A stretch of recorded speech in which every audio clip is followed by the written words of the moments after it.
ரிஷிகேஷி உத்தரகாண்ட்ல தான் இந்த சம்பவம் நடந்திருக்கு. இந்த சம்பவத்தை சிசிடிவி காட்சிகள் வந்துட்டு படப்பிடிக்கலனா கண்டிப்பா எவனுமே நம்பியிருக்க மாட்டான்.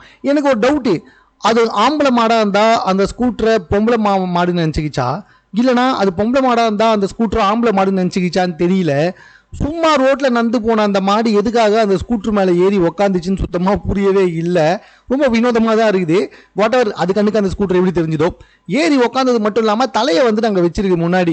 எப்படி வந்துட்டு அது ஆக்சிலேட்டரை வந்துட்டு ரொட்டேட் பண்ணியிருக்கோம் அதுவும் புரியல. ஒருவேளை வந்துட்டு மாடு ஏறி உட்காந்த போஸ்ட்டில் ஆக்சிலேட்டரில் கொஞ்சம் பட்டு அப்படியே ஆக்சிலேட்டர் மாதிரி ஆகிடுச்சான்னு எனக்கு தெரியல.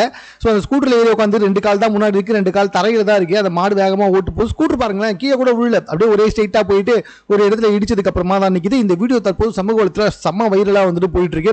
என்னடா இது, எப்படி எந்த மாதிரி நடக்க வாய்ப்பு இல்லையே அப்படின்ற மாதிரி தான் பல பேர் வந்துட்டு பேசி வந்துகிட்டு இருக்காங்க.